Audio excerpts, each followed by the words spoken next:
All right. Well, here we Uh-huh. are, Donnie. Yeah, here we are, man. It's been a kind of a busy last couple weeks. Finally getting a little bit of sleep, I hear. A little bit. Yeah, trying to. Trying to kind of catch Yeah. up on life. Trying to catch up on life. Yeah, I was actually kind of semi-late because I was taking care of chickens. So, Oh, exciting. Didn't think sure. I'd hear that on the podcast tonight. Yeah. Talking about chickens. Actually, taking them in 3 weeks, 3 weeks early, or well, in about 3 weeks to get butchered. So it's Oh, crazy. Meat birds are 7 weeks in and out. Wow. Crazy. Crazy. So, That's crazy. So since our last episode, there was a closing night at PGI.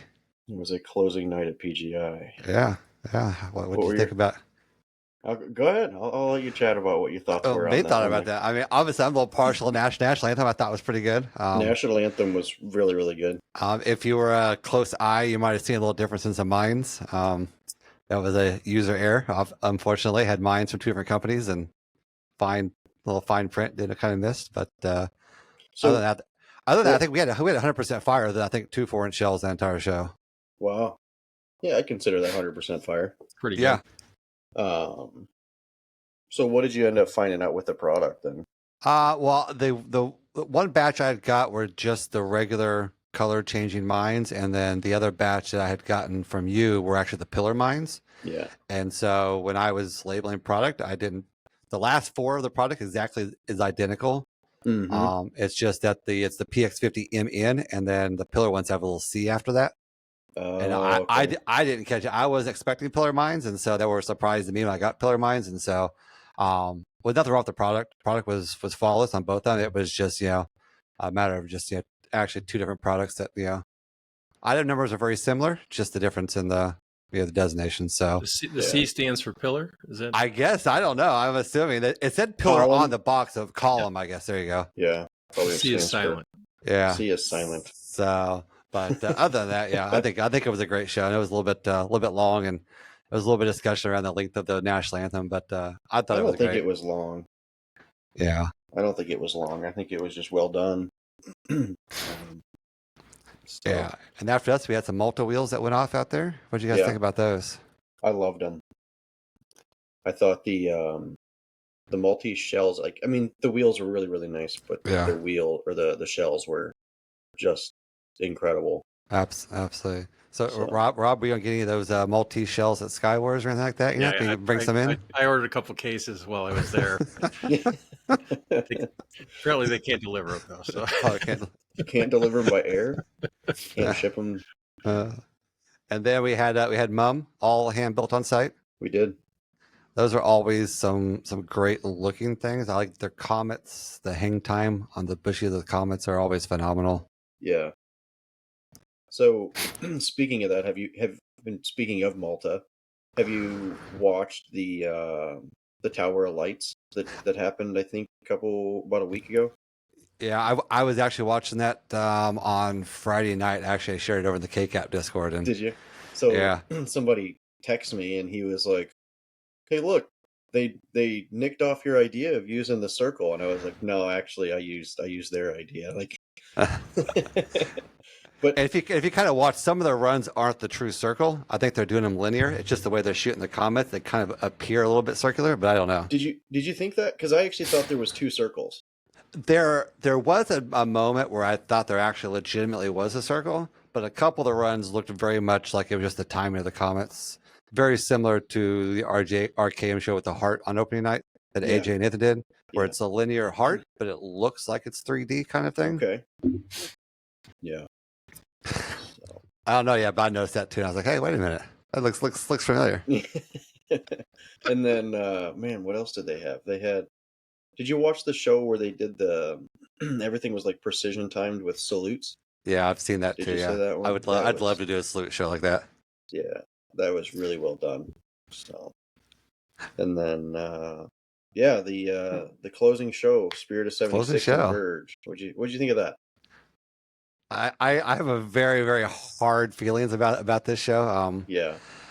Being your grand public display, your final night, I felt it was a little light on pyro. Yeah, I love the theme. I think the drone theme was fantastic. I think they did a great job with that theme with the drones. Yeah, I agree. I just felt like that should have been a drone show, and then there should have been a closing fireworks show. I don't think that was what people were looking for in a closing show. Like, I know the public were asking questions like that was it. There's no closing show. There was a lot of talk about that as well. So Yeah. I just feel like that was a drone show with a little bit of pyro. I mean, granted, they spent a lot of money on those nice Italian shells they imported and all that kind of stuff, but it just didn't give me that firework closing show feelings. Yeah, and I think if they'd used half of the Italian shells that they did and used, you know, 2 times or 3 times the amount of, maybe just throwing in some Chinese shells, Yeah. the Italian shells still would have stood out on their own. They would have looked good. But yeah, I agree 100%. I think that, yeah, I mean, I think we've talked about it. I think it was a drone show with some fireworks integrated. And I've heard both sides of the story. I mean, I know everybody really liked the drone show. I thought the drone show was very well executed. Yeah, absolutely. Yeah.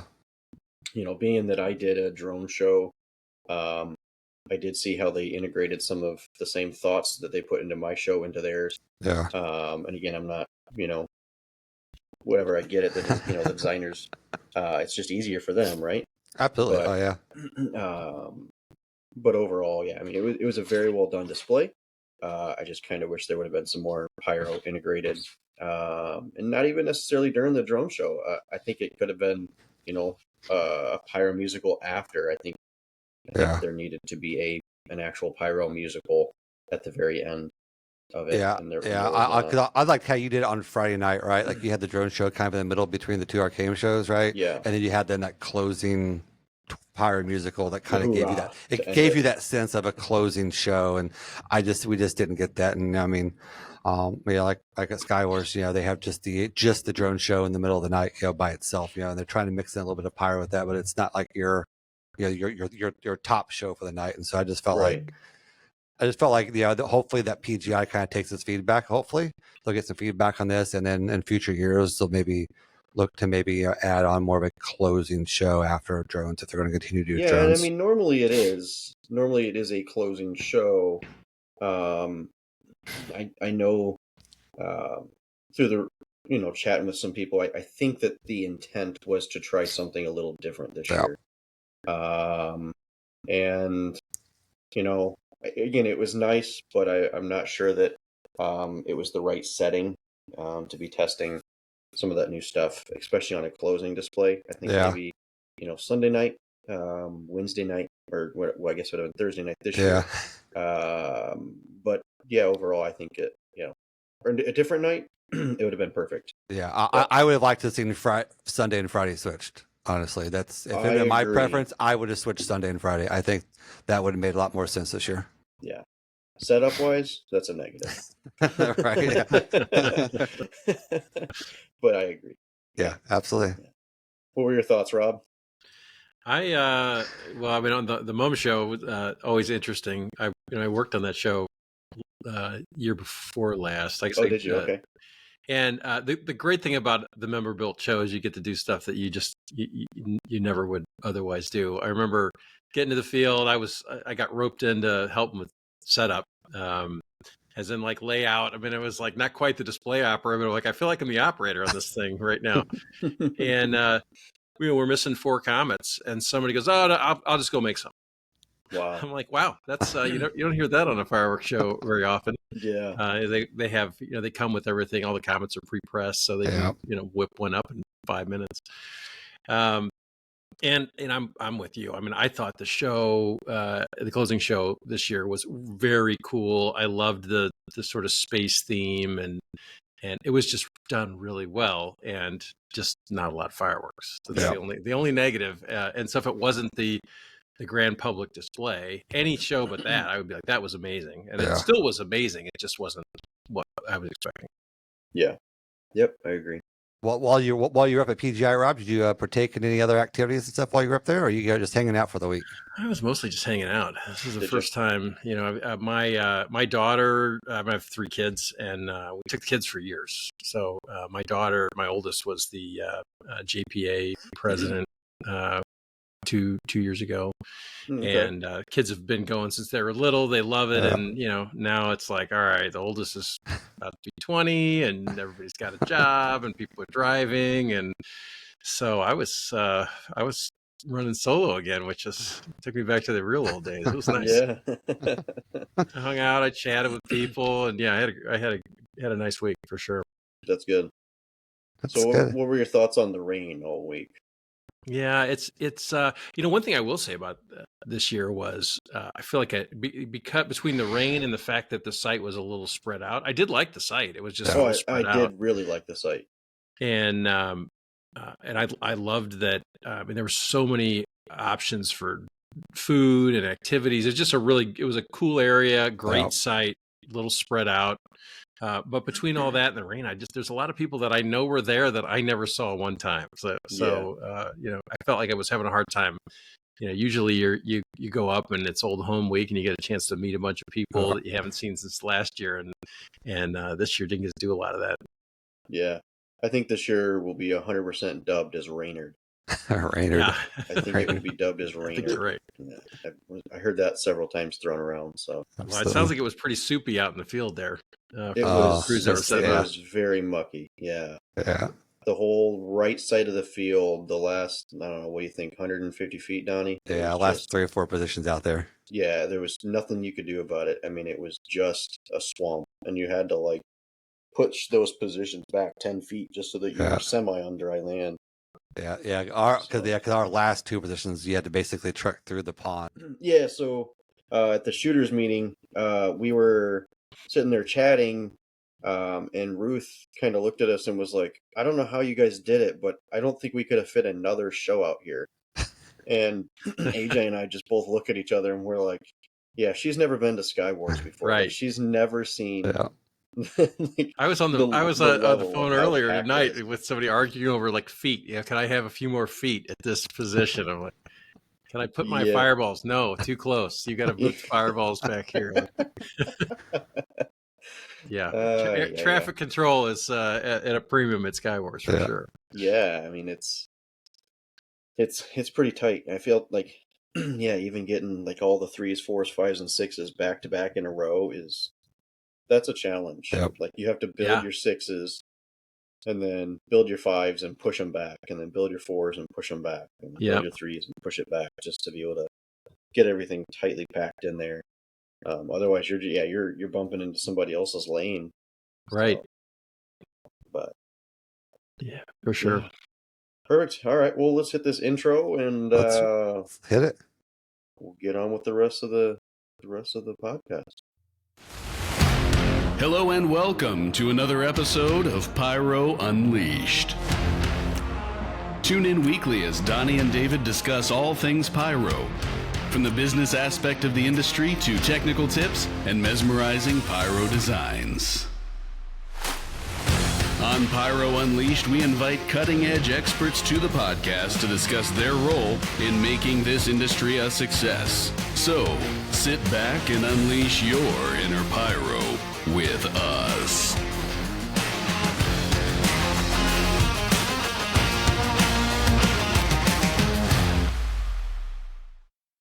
And there it is again. There we are. Yeah. What are we at? Episode 4?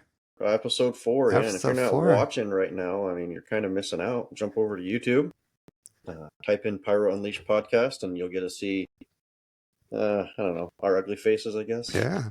We are getting a lot of views. If you notice on I was very impressed. I was watching the number of listens on our host platform, and they dropped, and then I was like, oh no, this is not good. And I was like, oh yeah, that's right. So I bopped over to YouTube, and they were they jumped, and it was like, oh, okay, well there's actually our listens plus, I can't even remember. I think it was an additional 20 or 30 people. So we appreciate everybody new coming on, and I think giving out some merch at PGI. Had several people come up and they're like, we didn't even realize there was such a thing as a podcast for fireworks, and oh yeah, we'll listen to that on the way home. So I think it's starting to kick off, and I'm looking forward to seeing where it goes. Definitely PGI helped give us some more visibility, and then we'll be out at Sky Wars again, and I think Rob's working on having an area set where we might be able to kind of put a table up or two and have some stuff out there. Sure. Yeah, give some stuff away. And I'm sure we'll probably do some recordings while we're out there. Yeah, there'll probably be some on-site recordings on. I'm hoping on Saturday. Yeah, absolutely. But it'll be a lot of fun. Hmm. So, and then obviously in the next couple of weeks, I think we're going to do it a little differently. We're not going to record each competitor, but we're going to try and get all the Pro-Am competitors in one episode, and same for the other competitions. So maybe a little different, but I think it'll be with so many or with limited episodes this season. We're trying to figure out how to cram everybody in, and yeah, that's one way to eliminate 6 episodes. Right, cram all into 2. Yeah, absolutely. So, and again, our season 2 sponsor, Cobra Firing Systems. Cobra and Ignite Firing Systems, both over there, are huge supporters of all the podcasts that are out there, but definitely our main sponsor for this season. We got to meet with Scott and crew at PGI, and Scott was out there on the sidelines all during the shooters tables for every single night down there helping out, and he was again putting that world-class customer service they provide out there to make sure that those shows got off the ground and were successful. And so huge shout out to Scott and everybody over there at Cobra for everything they do for all the shooters out there that are shooting Cobra and making sure that everybody's shows are off the ground. And if not, there's a phone number you call in, and they're there to help you. Yeah, I mean, it was crazy. He would not let us press the buttons. So he was like, "You're not arming it. I'm going to arm it. I want to make sure it goes right." So I really appreciated that, and just making sure that the shows did go off the ground. So yeah. There was a couple of shows he actually ran after on the field with the shooter to check a couple things. Okay, they were having some issues and fix a couple of things. So it's always cool to see that level of customer service and them there on site to help out. So that's good. Yeah, perfect. All right, well, so we got season 4. We got Rob Cima here with us tonight. Rob is from Mopyro, Skywars. You see Rob all over the place, I think. Yeah. So, Rob, how are you doing, Rob? Happy to be here. Thanks for having me on, guys. Absolutely. Yeah, thanks for coming on. Yeah. So let's just dive in. Who is Rob Cima? How did Rob Cima get into fireworks? How did I get into fireworks? Probably, I mean, my earliest memory is my dad handing me a firecracker and a lit Salem Light menthol cigarette and saying, "Go out there and light that firecracker." Yep, perfect. 5, I don't know, too young for sure. And then he said, "All right, now," and then he handed me the firecracker, the lit Salem Light, and a beer can, and said, "All right, now put that firecracker under it and watch that beer can is going to pop up in the air," which I thought was the greatest thing ever. So it goes way back. My dad was still is a lover of fireworks, although I don't think he ever imagined what I do with it today. Yeah. And then I went to I think it was probably 2006 or 7. My cousin and I would do the family fireworks, and we would go to the local. We actually thought we went to like the local wholesale place. We thought we were getting a good deal. There's better deals to be had. For sure. And we loaded up the back of the truck and we drove it back up, and a bunch of 500-gram cakes. And then he and I ran out there in 100-degree Missouri weather on the 4th of July, just sweating. And I think it was the next day, I Googled something. I was like, there has got to be a better way to do this. So I Googled, like, how do you fuse a bunch of fireworks together? And found the old Pyro Universe, the old, the forum. Wow, yeah. And, a bunch of guys on there directed me to old canonfuse.com, which I don't know if that's there anymore. It is, yeah. I think it is, yeah. Got a bunch of fuse and was ready to go. And then later that, so I was sort of on the forum a little bit, and then I saw they were having this thing called the St. Louis shoot at the time, which we had to change, which ultimately became Skywars. We had to change the name because if you Google St. Louis shoot, you get a lot of undesirable results. About that. Yeah. So, sure. I asked my wife, I said, "Honey, you're not going to believe this. There is a big fireworks thing in September, and it's like 20 minutes from our house. Do you mind if I go?" And she's she said, "No, go ahead." I guarantee if she knew what it was going to turn into, she would have said no. No, there ain't no I got way. down there and I walked out of the field and I was like, it's my people. Like, so, and, fast forward to now, and, I'm a display operator and a president of Missouri Pyrotechnics Association. And my wife calls it my hobby gone mad for sure. Yeah. And she's right. Yeah. It's pretty just like that for all of us. You get into it, and all of a sudden it just goes crazy once you kind of get into the bug of it, and it really kind of consumes you, and you just go crazy sometimes. It's fun though. Yeah. You were talking about the Cobra support. I remember the very first, actually it was my first pyro musical, 2013 at Skywars. And I had scripted this thing. Like I had never put on anything. My very first one is at Skywars, and it was the national anthem.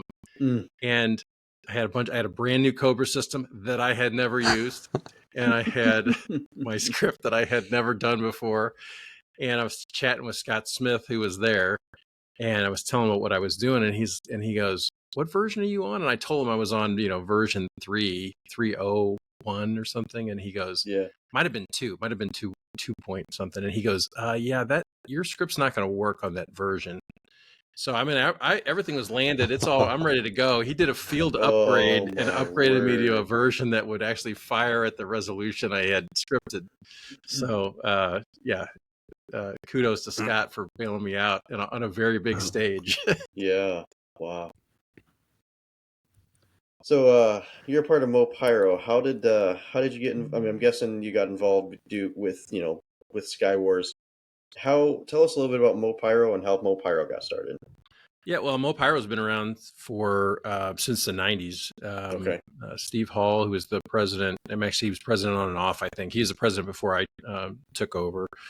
And he posted an ad in, I think, American Fireworks News, and just said, anybody in Missouri want to put together a fireworks club? And there were, 3 other people that responded, and they started with the club. So, and originally it wasn't, Skywars, the old St. Louis shoot was a separate group. It was started in 2006, and Brian Tiemann, who people would recognize as the voice of Skywars. If you hear his voice, as soon as you hear it, you're like, I recognize that voice. Yeah. He's actually the only person that's been to all 18 of them. Wow. And Ed Vassell from Dominator, but at the time, he was just a guy from Missouri shooting fireworks, and I think the first one was in his sister's side yard or something like that. I think it was in his sister's backyard or side yard. And then it took a couple years, but eventually, the event was getting bigger. It needed insurance, and so they sort of put the Mo Pyro, put it together with the St. Louis shoot at the time, and then eventually, turned into Skywars. Yeah, wonderful. And how many events does Mo Pyro have every year? Yeah, we do. It's 5 or 6. We have some club shoots. We pretty much get together, once a month during the winter. We do, maybe finale 3D class, or how to do DMX. We've done a few things like that, and then we start shooting in the spring. So we usually have something in March, April. We have our regular show, and then we have the annual K-Cap Mo Pyro showdown down at Spirit 76. And I think we've lost 4 years in a row. Is that right, Donnie? I think so. Yeah, I think it's 4 years in a row now. It's not good. It's not good recently. We had a winning record for a while, and then we've gone on a little losing streak here. So we're going to see if we can bail ourselves out in 2025. And then we have a couple summer shoots, one on the week after Memorial Day, one Labor Day, then, of course, Skywars, and then last one of the year will be in October. So it's a lot of good chances to get together. Nothing like Skywars, of course, but chance to get together. And we're not a builder club. We pretty much are. I would call us the Pyro Musical Club. So it's all about putting on shows and scripting pyro musicals, and luckily we've got some good sites where we can put on some good shows. Yeah. Okay. Perfect. And about how many members do you guys have? It's a good question. So we, I think the current count is 330, 340, something like that. It was, we used to have a family membership, which, it was you, your spouse, your kids, your immediate family. And we went away from that. What we said was, hey, if you're a member, your family is welcome to come, but we're just not going to call you, a member necessarily. So last year, before we made that change, I think we were 780 members. Wow. So yeah, it was quite a few.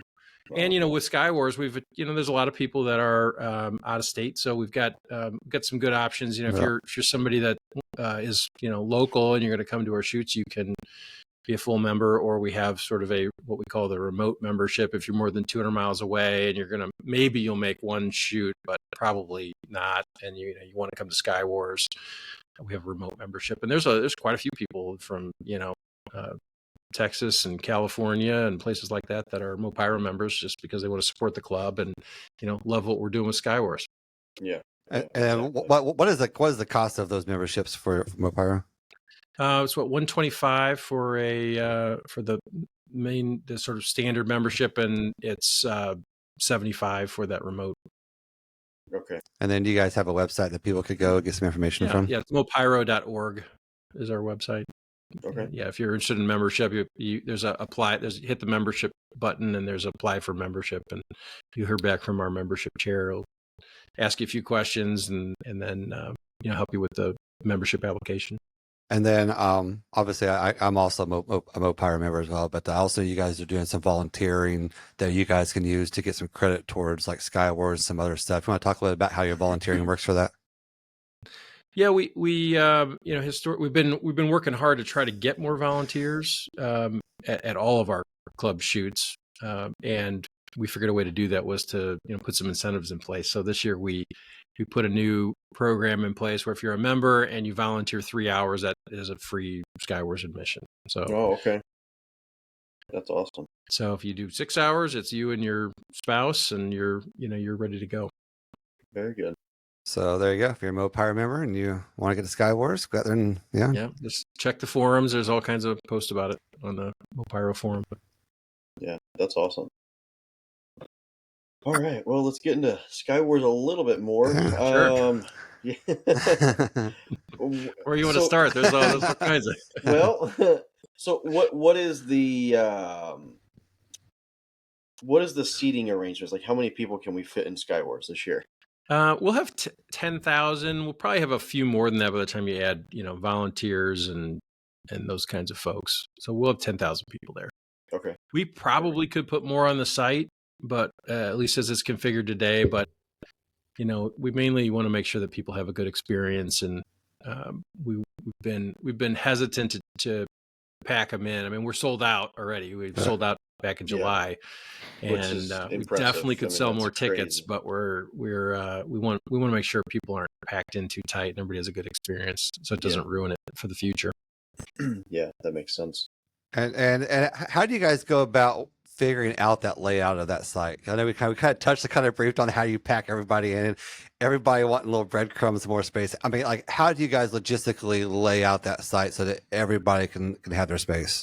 You mean in the display area, or you mean with just the people seated? No, the display area. The way you kind of lay out your display area. Oh yeah. Well, there's a spreadsheet. It is. I mean, there is a spreadsheet that goes from, starts at 0 feet and works its way back with everybody that's going to be there. You should see my display permit, because it's actually all on there. So it's so small. I have like this map, and it has all these rows, and it just says A, B, C, D, and it has, and then there's a legend of what's in that area. Wow. So, I mean, I think last year we had 23,500 queues in the field. Yeah. That's a lot of e-matches. Yeah. And there's just a lot of pyro out there for sure. Any idea on queue count for this year's show? No, not yet. Actually we're about 2 weeks away from the scripts all being due, so we'll know. Okay. We'll know here in a couple of weeks. Yeah. It'll be a lot though. I'm sure. Yeah. Yeah. And then I know just from talking to shooters and stuff like that, I know you guys kind of made some changes this year, like on the use of like towers, and how you have to kind of fit towers into your lanes. Kind of talk about how that kind of came about, and kind of like what that's going to look like. Well, towers are they're definitely a challenge. I mean, we were talking about these lanes that we talk about. Most of the crews, there's a 20-foot main lane that both the Pro-Am and the Pro shows, and I guess we can probably talk a little bit about what that is in case somebody doesn't know what it is. But they have 20 feet for their main lane, and then another 10 feet deep in a couple of other positions typically. Yeah. And there's not a lot of space. And so last year, somebody who may or may not be on this podcast had 3 towers out there. And those things are 35 or 40 feet deep. I mean, they take up a lot of real estate. They're awesome. We love them, but we were like, what if other crews wanted to have it, and there's like 9 of those things out there. It just doesn't work. So, we're looking for more options to help people get stuff up in the air, and just be fair to the other competitors so that multiple people can do it. So this year we said it's got to be all in your lane. So if you can fit it in your lane, you can do it. And I mean, we're going to have towers. I'll tell you that. Wow. I mean, the nice thing about those lists, if you turn them sideways, you could probably get them inside your 20-foot lane. Yeah, and that's the strategy for this. Either use a lift that fits, or take that lift that that you used last year, Donnie, and turn it sideways, so it'll stay in your lane. Yeah, absolutely. And then for the future, and I know that's probably a topic for later in the podcast, but we're looking for more options for how can we provide options that don't cost a lot of money and don't take up too much space, so people can get things up in the air. It makes it look the field looks so cool. When you first see it, you're like, what is going on out there? And later I see the videos of the setups, and I'm like, man, that looks badass, man. It does, absolutely, yeah. It's taunting for somebody that doesn't know what's going on. They show up and they look out in the field, and normally you think fireworks, right? It's on the ground, but then you show up at Skywars and it's like, no, over half the show is like sitting in the sky. What's going on? Towering above you. Yeah, exactly. Yeah, I'm always fascinated by the drone shots that they take from above. Or I know last year we got to use the lifts and take some aerial photos from the lifts, and it's just crazy the amount of product you see out there on the field by the time you get the end of the day on the Saturday. It's just insane. Right. Yeah, it gets busy out there. So busy. In fact, we've had stuff like we've had people like run over modules. I mean, it really is traffic control out there. There's just so much equipment and product in the field. Have you guys thought about just putting like a centralized tower, like kind of like a Tower of Lights idea, where it's just one tower and everybody shares like one tower? Yeah, we haven't really talked about that so much as like what could we do to have everybody's lane to somehow have options. I mean, could we have some ready-made towers at 10 positions across each lane, and you tell us what you want and we'll help you get it up, and so we're kind of playing around with some ideas. Okay. So talk about kind of the shoot side a little bit. What's the shell sizes that we can shoot up there, and what's the largest that we know? Do we have large shells coming this year? We'll have some large shells. I don't know if we're going to have 16s. I'm hoping that we'll have some 16s. So we can shoot up to 16. The field is 500 feet wide and 1,600 feet deep. The main display area is, I think, 750 from the audience to the back. And then we have I'll call it a shoot, a little sort of central area that goes back further where we shoot 8s, 10s, 12s, and 16s. Okay. We've seen a couple of 24s at PGI. Can we squeeze some 24s in at Skywars? Probably could. We just got to clear some trees. There's more trees. We can get one up.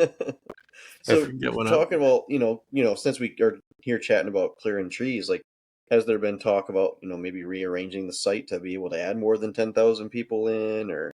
Yeah, well, I mean, I think that's the plan for next year. So this is you're hearing, this is hot off the presses. I really haven't said this publicly, but next year the plan is to reorient the site. We'll widen it. So today we're 500 feet from tree to tree. We'll be 850 tree to tree wide. So there'll be more room there. Let you play with some outside angles on those outside positions that we can't do today without playing, tree ping pong, which the fire marshal does not love, by the way.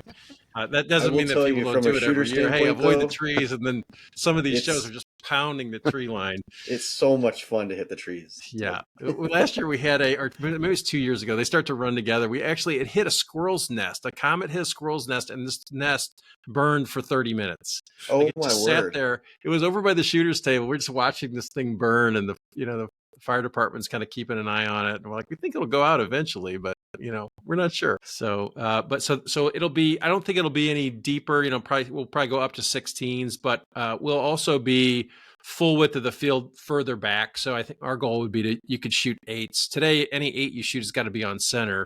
And what the new field will allow is, 8s out to the side. So Nice. It'll open up some options. Yeah. Very good. And then more people. So after that change, we should be able to go to 20,000 people once we make that change. Wow. Okay. So it sounds like probably right after Skywars this year, it's going to be. Yeah, I think that would be the plan. Is if we're going to do it, we probably need to get started right after the event this year. Probably start. Sounds like a lot of work. Start the work. Yeah, for sure. Yeah. So, and what's the current lineup for this year? Who's shooting shows, and what's the game plan? We've got some good ones. Well, so there's 2 parts of the event, as you guys know. The Pro-Am, which is consumer and 1.4S product Pro line. We've got 3 people in that division: Kevin Adams from Wyoming, Sean Howder from Missouri, and then Tom Conan from Florida. Some of those, I don't know that Tom has actually ever been to Skywars personally, and the other, both Kevin and Sean have been there, so they definitely know what they're getting into.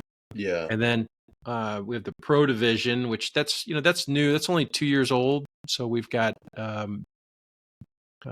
basically, anything goes. You can, display fireworks up to 16 inches. You can do DMX if you want. You can do fireballs if you want. There really aren't any limits. We don't allow fireballs, DMX in the Pro-Am.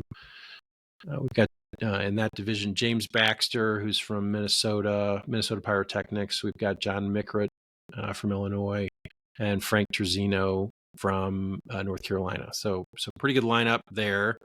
Awesome. And then we have something we call it's usually called the 1.4G Unlimited display. It was actually started a few years ago. Fireworks Forever wanted to shoot a show, and so we didn't really have a spot for it. I'm like, all right, we're just going to call this the Unlimited show, and you guys go crazy. They brought the biggest show we'd seen at that point. I think it was 2,200 Qs, which now is like less than half the largest show we've shot. So this stuff definitely has a way of escalating.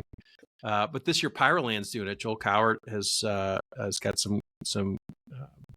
something big lined up for us. I think we're gonna have to take 1.4G off of. We're just gonna call it the Unlimited display because he's apparently got some 1.3 in it, which we think is awesome. And Joel I've heard some rumors, and I'm really looking forward to the show. I will just say, I think it's going to be really good. And I thought what Joel did at PGI was really nice. Beautiful display, yeah. He did a wonderful job with that show. It was pretty. Right.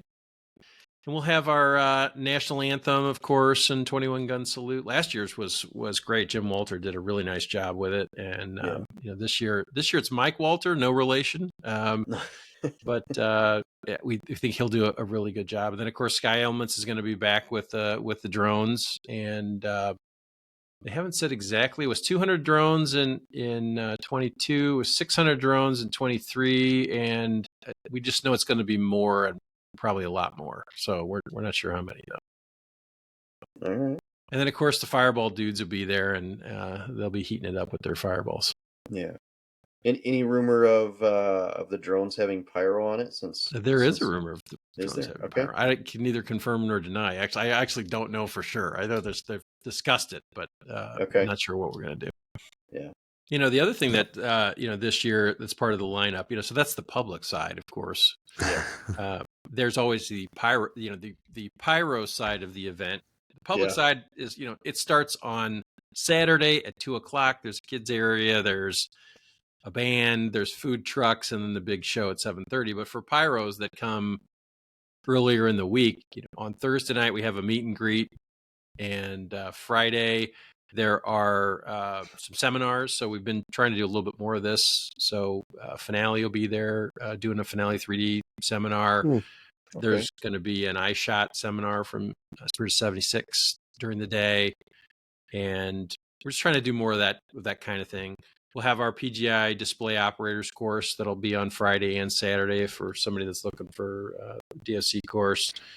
And this year we'll have a trade show that's kind of new. So we're going to have another tent, a little more space than usual. We're planning to do something on Friday afternoon. Just people that want to set up a table, the one you were talking about earlier, David. So the vendors will be in there, and just a chance to talk to some people about products or anything you'd like to discuss.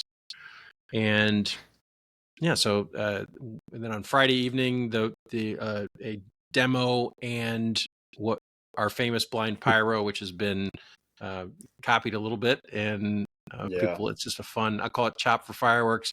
4 teams get a pile of pyro. Used to be at 3:00 and they had till 7:00, but we've thrown so much pyro into it now that we start at 1 and give them till 7. So they don't know what it's going to be, and they have basically 6 hours to put on a pyro musical. So we'll be doing that. And at the end of the night, the show that is the iShot demo will actually be like kind of a little blind pyro finale that goes off at the end of the night. So a little bit different there. Yeah. And then on Saturday, there's a raffle and for some pyro gear and products in the afternoon, and then into the event on Saturday night. Very good. And is there a mass launch coming back this year? Oh, the mass launch! I can't believe I forgot the mass launch. Thanks for bringing that up. Yeah, the mass launch. We've done a number of things over the years. Girandolas and. This year we're bringing back our pretty much everybody's favorite, which is Crackle. So Dominator sponsored the Crackle. We said, please get it all done in 60 seconds. So if it may go a little longer than that, but not much. So knowing the amount of product that's going in it, it's going to be a lot. It's going to be a lot of Crackle. So that's always a fun one. Well, that's we're kind of talking about blind pyro a little bit there. We want to kind of hop into a little bit more kind of about that. And this year, do you have any teams competing this year that we already know about, or any openings you've got for teams? Well, actually, we have one opening as of right now, but I do have somebody that has said that they're interested. So there's 4 teams, and I'm not sure if you guys have mentioned it before, but David has got a team, and so does Donnie. So it's going to be a little head-to-head on the Pyro Unleashed podcast. It'd be fun, Donnie, is to get one of the other podcasts to jump on. I hear rumors that there's another one that wants to do a competition, so I think it'd be kind of fun if they jump in and compete. That would be fun. Yeah, that would be fun. So can you say the other team yet, or are we not sharing that? Or? I got to think who the teams are. and then what? Right. Well, actually, I know who the other one. There's let's see. There's you. There's the KCAP team. Gosh, who's the other team? I'm sure it'll pop up later when you're not blanked on it. That's all right. We'll come back to it. And it'll pop as soon as we get done. It'll be of course. So how does somebody submit to compete? Like not even in the blind pyro, but in the Saturday night displays. Yeah, in the display. So well, we have a process. It used to be a lot more, I guess, less not structured. I mean, in the old days, you don't have to go all that far back to find a time when, we were really working hard to try to find people that wanted to shoot, because until the last couple of years, there's no budget. You were going to pay for this whole thing yourself. And now, we're able to, one of my goals since I got more involved on the organizing side back in 2016 was we've got to put money in the hands of these shooters. It's just not, we don't want them to be coming out of pocket for this. It's not sustainable. Yeah. And also, the more money we throw at the event, the better the shows are going to be. So that, that's been one of our big goals. So what we started doing a couple of years ago is actually having an application process. And I think last year we had 12 people apply for the Pro-Am. So that was pretty good. And a lot of people have got, they've got great capabilities. It's just, it's not a no, it's just a not not this year. So Yeah. Sean Keep Howder, who is reapplying. competing this year, he started applying back, and he's been asking for 3 years, I think, Wow. trying to get in. And of course, one year, every third year we do the Champion of Champions. So we bring back the previous 3 winners. They compete head to head. And so in that year, we're not taking new applications that year. So he had to wait another year, and now he's finally here. And what we look at is experience. We ask questions about a number of things related shows that they've done. Have they been the lead shooter on how many? And then we want to see some things that they've done. Prove to us that you've got the the chops to compete on the big stage. Yeah. And the best way to do that is video. So show us like good video that shows it's synchronized to the music that you can script a great Pyro musical. And we've had you look at Kevin Adams and Sean this year, they both have put on they got great video of pretty good sized shows. Kevin's put on some some really big ones. And Sean's got a company, and he's doing some things. And of course, Tom in his day job, he's working at Disney, so he's putting on some. He can feel confident and get a show in the air, and show us that you can script. If you go back further, though, Mike Allen, who won and then ultimately completed in the Champion of Champions. He'd never done anything at scale. His stuff was like small backyard stuff, but he sent some videos in, and you could just tell that he got it. And like, this guy can script, and so and he can design a really cool Pyro musical. And then he came out and won. So literally from his backyard to winning at Sky Wars, and then That's back awesome. Again for the Champion of Champions. And his shows were great. So to anybody that is interested, we usually open up pretty much after Sky Wars, although this year we probably will have something at the while we're there, if somebody's interested, at least get their name on a list to say they want to find out more about when the application process opens up, and make sure you've got some good video to show what you're capable of. Yeah. So any rumor of Champion of Champions for next year? Or? Well, we are going to. So we've never done it because the pro division will have a Champion of Champions next year. So this is the third year of the cycle. Okay. Before 2 years ago, it wasn't a competition. It was just we would have the pro-am, and then we would have 3 just pro shows. Yeah. And I always wanted to turn that into a competition too. I thought it would be cool. And so, we finally got to the point where we thought we could put some budgets together that were significant enough to pull off competition. And so we did it. So actually we'll have our first Champion of Champions for the pro, hopefully on this new 850 foot wide field. So they can really, let it rip. That's good.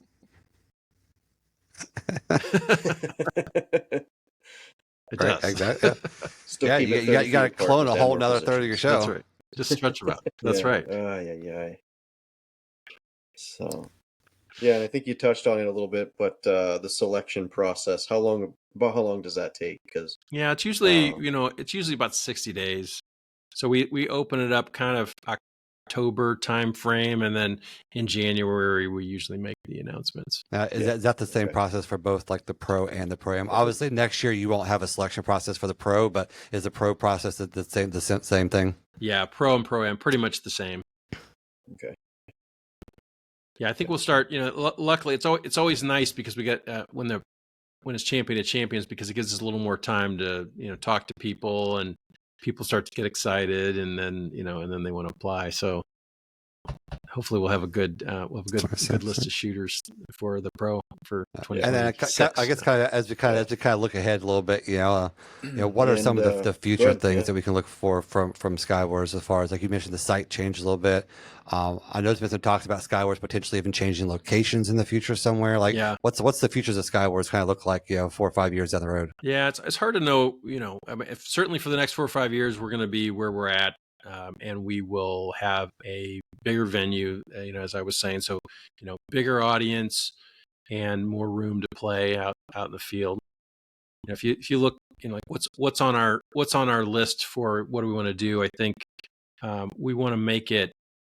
We just want to continue to elevate the pyro artists, find ways to promote them more, find ways to make it easier for them to shoot. Right now, especially on the pro side, Frank is coming from North Carolina, and he's got to bring a lot of racks. So one of the things we've talked about is, could we have all the racks? And so if you're a pro, if you're trying to shoot in the pro division, you got to bring your single shots and you got to bring your product, but you tell us what you need rack wise, and we will set up all your pods, and you can just inspect them, check the angles, and make sure you're good with everything. And then you got to drop shells. So that's going to make it so that you could. I think that'll open up a lot of shooters who are like, man, I'm not going to get a 53-foot truck there full of equipment. But if I said just bring a trailer with your single shots, that opens up some people that might not otherwise be able to compete. So that's on our list. Anything else we can do to just make it easier on those crews? So we already do a lot of things. We bury all the mortars and we pull them out. If you're using fuel in your gas mines, fuel truck shows up and we'll fill up any tube that's in the field. So there's a lot of that stuff that we're doing. But the lifts today that's another area, as I was saying earlier. Is there some way for us to design some system that would hey, you tell us what you want and we'll have the tower sitting there for you when you show up. I don't know what that would be. I don't know if that's something we bury in the ground. I don't know if it's, we try to get some relationship with somebody that's got more lifts. And so we open some things up, but we're just looking at it. I know what it costs to rent some of those things. And, Donnie, it was a chunkier budget. Yeah, we had some very generous club donations to help cover some of that cost. Yeah, exactly. So we're just trying to figure out how we can do that. I think more audience means more budget. So we're trying to get more money in the hands of the shooters, particularly on that pro side. I think on the pro-am's probably, you look at what we did last year, the size of some of those shows in the Champion of Champions, and that is not sustainable. This year's shows will have fewer queues just because we've restricted the budget. We've actually, the dollars are the same, but we played around with, your e-matches count as part of the budget, some things like that to just try to scale them back a little bit. But on the pro side, the budgets could get a lot bigger, and we want to try to put some more dollars in it. So we're definitely looking at that. One of the things we started doing recently is working directly with the factories a little bit. So sort of a fun thing that we've been able to do the last couple of years is the competitors have been able to order from Raccoon direct from China. So you don't have to go, I can't find this in the US. You basically as long you got to get your order in early, obviously, but what do you want to have anything that's on their list, you can order, they will ship it, and you will have it for the show. And on the national anthem, they actually were able to sort of customize a couple of things. Hey, I'm looking for a shell that does this, and they made it for them. So, so it's pretty unique to be able to actually work. And I mean, it's certainly if you're Ricasa, you're making your shells for your show, but for the average shooter here in the U.S., you're kind of what's available, and I'm just going to shoot that. So it's really neat to be able to have some more product flexibility. What else? I guess on Thursday night we talked about maybe having to move it. The demo on Friday gets kind of long. We thought, do we split that up and maybe do a little something on Thursday? There's usually a couple hundred people there. I know we'd all love to see a little extra fireworks, so maybe we move a demo and do a couple little shows or something afterwards, and just kind of have one more night of something small just for the people to get in early. So those are all things that are on our list. Have you guys looked at getting international competitors, or you just kind of are waiting for them to kind of come to you, or what? Yeah, we really haven't. I know there's a lot of challenges. I mean, as you guys know, with these international, they can't bring their product. Getting their product in is hard. Yeah. Technically, they're not allowed to touch pyro if they're not, a citizen. Or maybe green card. I don't know the exact rules. I know there's issues with them actually handling the fireworks, so it can make it challenging. So, we bill ourselves as the U.S. Fireworks Championship, and there are other groups that are trying to do it international. I know that there's the one in Michigan. I think they're trying to get some other one, at least one more off the ground. Next weekend is Pyro Jam. I'm leaving on Friday to head out there and see I'll that. See you there. Yeah, that's you gonna be there? Yeah. Yeah, awesome. We'll I'll be see you there. Yeah. So that's more of an international competition. Now it's all set up by IPC to get around some of the issues and challenges of bringing all the equipment in. Yeah. So I mean, we're the U.S. Fireworks Championship. Yeah. It's kind of what we're up to. Because we're a pyro club. We really want to provide a big stage for the pro hobbyist on the pro-am side. And if I look at who shoots on the pro side, it's not like PyroSpec's not going to come shoot at Skywars. We're not going to get the big companies, but there could be somebody that works at PyroSpec that is passionate about the pyro musical, wants to really show off what he or she can do, and we can provide a stage for that person. So so that's kind of how we think about it. It's like, it's not so much companies and international. It's like, how do we provide a stage for all those pyro artists that are like me and used to just do the backyard show, and now they got a hobby that's gone mad. Or because let's face it, there's not that many people that are working full time in fireworks. Most of them are obviously. I mean, I kind of feel Skywars is probably the OG in this space, but over the last few years, you've seen a lot of these other clubs and areas try to pop up a similar show as Skywars. Identical, yeah. So have they reached out to you guys, got any advice or feedback on how to do this thing? Have they kind of got any blessing from you guys on starting their own? Yeah.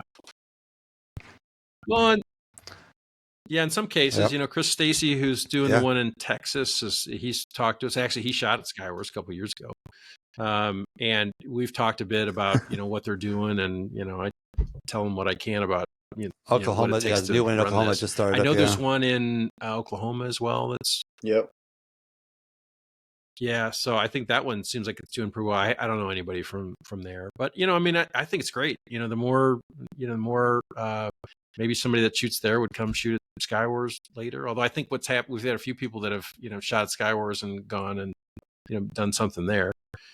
So, I mean, certainly nothing they're doing is going to affect, at least I would be surprised. It's like, Skywars isn't doing well because, another show across the country somewhere, popped up. So I think, if we can get more pyro musicals and the more we can elevate fireworks in the U.S. from that 4th of July sort of standard city show, the better off we are and the better it'll be for everybody. So I think it's great that they're doing it. Yeah, I think it'll be beneficial. Pretty much all around to have more competitions. Right. Yeah. Yeah, and maybe, like I said, maybe that could be pipeline for us for people that want to just opens the doors for more people to be able to do this that maybe normally wouldn't have the stage to be able to do that. Right. You get a little bit of a budget, you can go, you shoot a show, and you can get on that big stage. Right. There you go. Yeah. Get a good video that you can use on your Skywars application. And all right. Exactly. Yeah, exactly. Well, David, we want to hop into a little pyro news? Sweet. All right. Yeah, let's hit some pyro news. Yeah, it's going to be a cool little thing that would pop up there. Yeah. A little different. So a couple news stories I happened to dig up today. Let's see. The first one here. I don't know. This one right here is a man hid fireworks under toilet seats at 2 car washes. So this is crazy. Paul Holden, 42, was charged with arson, causing reckless damage to a building or causing bodily injury. I was kind of reading through this story. He was the explosives the officer described as adult snap fireworks, which were sold under the brand of Ox Slammers, Thunder Snaps, and Super Snaps. The woman told officer they experienced a small burn type of injury. So apparently he was putting these under toilet seats or something like that, and then detonating them when people were using the toilets. Would be a little bit of a surprise, right? Go to the bathroom and all of a sudden your toilet seat blows open or something. Crazy. And that's I mean, I was like, what kind of explosive are we talking about? Here was just an adult snap. Adult snap. Yeah. So, but I know, it sounds like just adult snaps. And then this was at in Tampa, Florida. Fireworks mistaken as gunshots caused panic at a high school football game. Contest was halted in the 4th quarter when loud bursts were heard outside the stadium. Wow. Everybody thought it was fireworks. everybody thought it was gunshots, but luckily it was just fireworks. So actually something that wasn't too dangerous or scary at that point. But yeah, there's a couple quick little stories for us to kind of share with everybody out there. So a good one and a bad one, I guess. Yeah. Crazy, yeah. Another thing you'll see out there on our YouTube this past week, I did upload the video from the Malta seminar from the third one they did. That was on the ball and cylinder shell seminar. So I don't think any of the seminars were actually kind of officially recorded. I asked them ahead of time. The guys from Malta if it's okay, and I also asked PGI if it's okay. So I did share that with PGI as well. So if you're a PGI member, it's over on the gallery on the PGI website, as well as it's out there on our YouTube channel as well. So if you want to go and watch that, and some really good information, a nice Q&A with Nikolai and Aaron from Malta on the cylinder and ball shell construction. So a lot of good stuff. I loved all those seminars that they did. So and maybe George, who we interviewed, maybe he's subscribed. He's going to subscribe to our YouTube channel, so maybe he'll see his own videos. Yeah, that'd be fun. Yeah. I do know that was a lot of fun interviewing him there in the RKM booth. It was really cool to chat with him and get his mindset. I just keep going back, like his thought on the American rules. Yeah, it is. Yeah, I mean, obviously, you watch the videos in Malta. I mean, they shoot off rooftops and the streets, and it's a little more unregulated there. But I mean, yeah, people know, people understand. I mean, I think I heard them talk at one point. Like the wheels and stuff, they can assemble them in the streets and leave them in the streets all night long, and people won't touch them. They'll just walk by and leave them alone. They don't mess with them. Like that's just the way it is. I mean, if you left a Maltese wheel assembled in the streets around here, people would be just. You'd come back in the morning, it'd be gone. It'd be gone in the morning. Right? It'd be sold as scrap, right? Like we sold for scrap. Yeah, it's completely the different culture. Like there's over there where that's crazy. It's just it is. Yeah, it's a lot of respect. Yeah, so it was cool to be able to see them and to see what they did at PGI, and very thankful that PGI allocated the funds for that. Yeah, I think I heard maybe we're going to try and make it an annual thing now.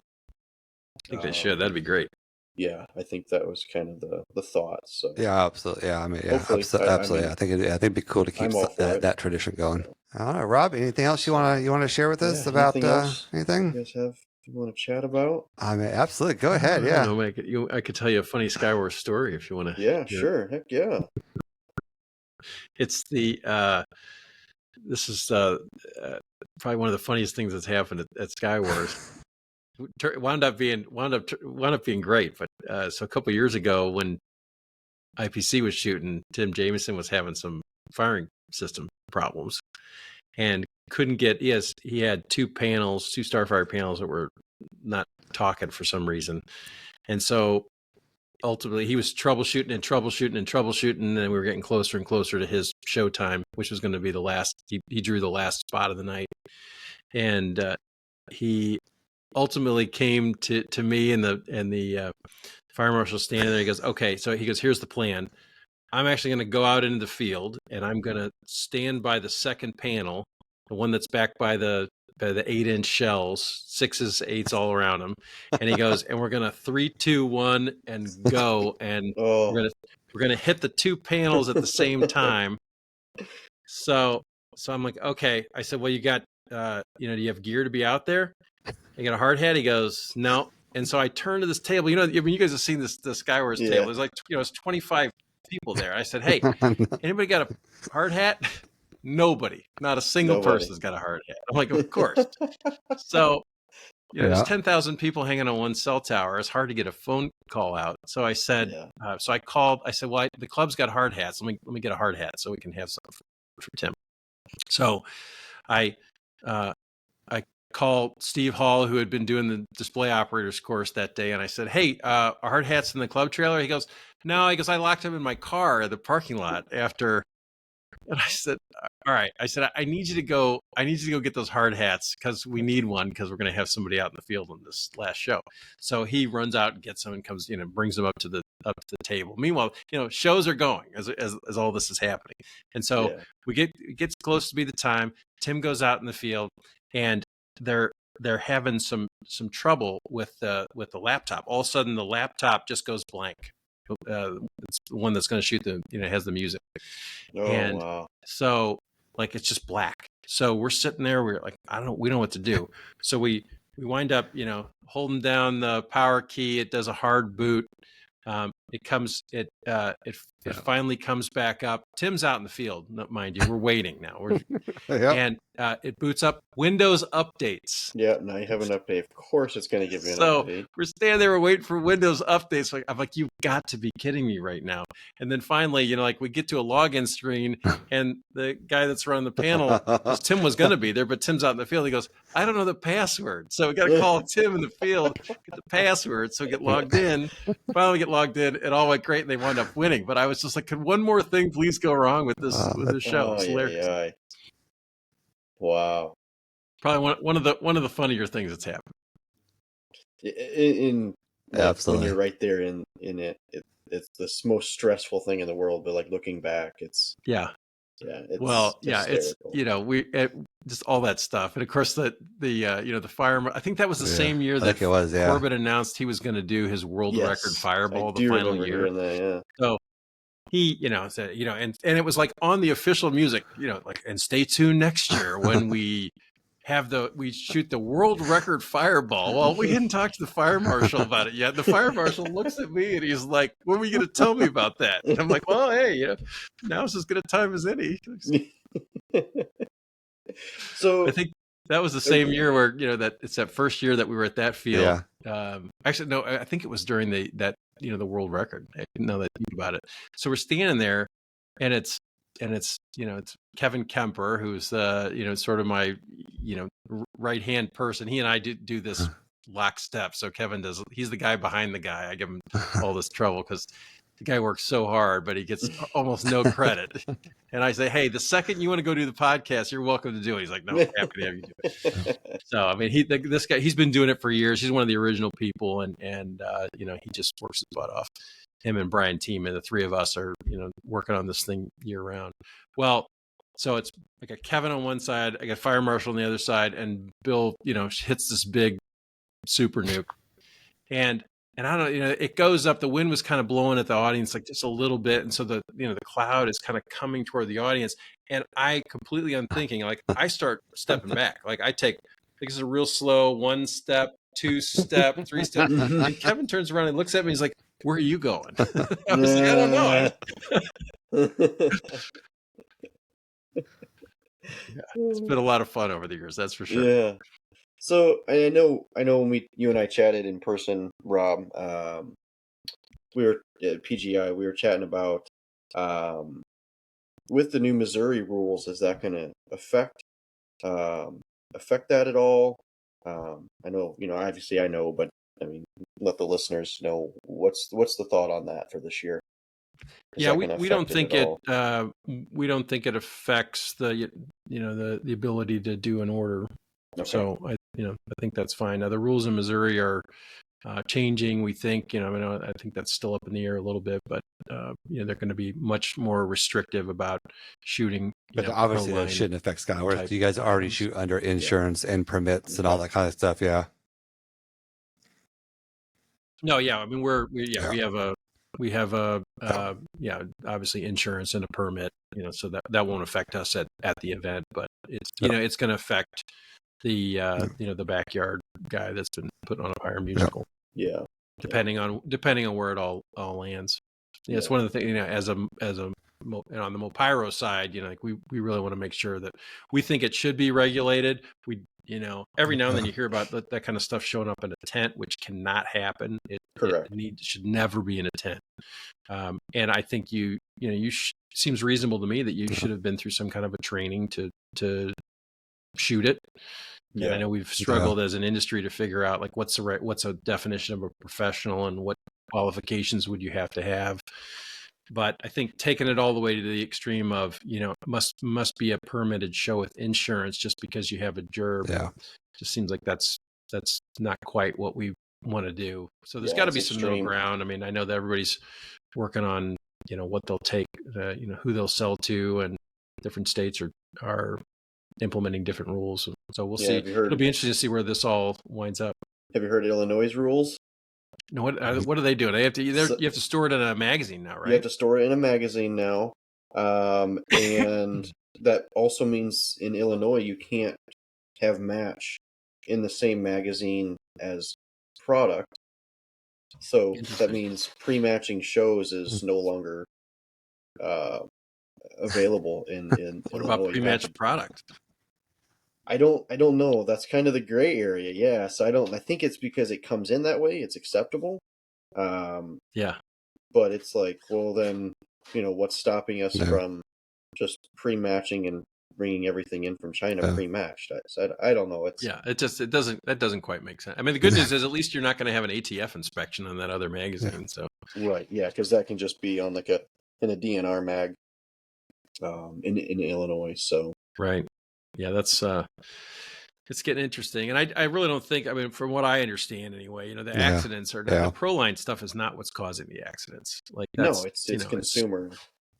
Sparklers and people doing stupid stuff with putting canister shells on their head and this stuff. So that luckily I think that those kinds of accidents been going down quite a bit. If you look at the data over the last few years, the fireworks are safer than they've ever been. Yes, they really have.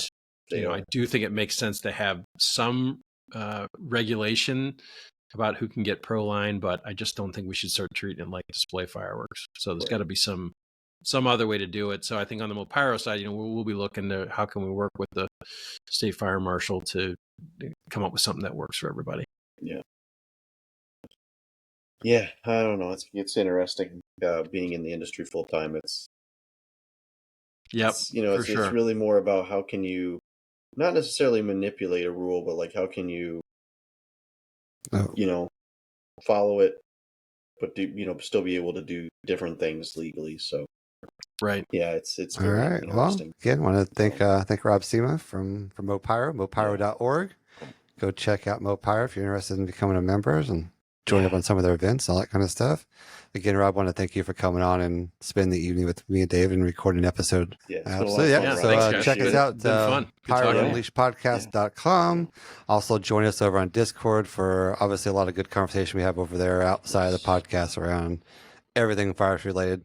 So again, join us on Discord, check out the website. We're on YouTube. You can watch us live on YouTube if you don't want to listen and stuff like that. So next week, you can still listen on all your platforms. Or if you don't want to watch us, next week, we've got a great guest coming up next week. We have Joel Robertson from Verge Aero. We're going to be talking to it next week about PGI, about drones, about all the good stuff related that way. So be sure to check us out next week. And in the meantime, go out there and unleash your inner pyro. How's it going? Have a good one, guys. This has been another episode of Pyro Unleashed. Come back each week for more industry insights, technical tips, and awesome pyro designs. Have fun out there, be safe, and as always, remember to unleash your inner pyro with us.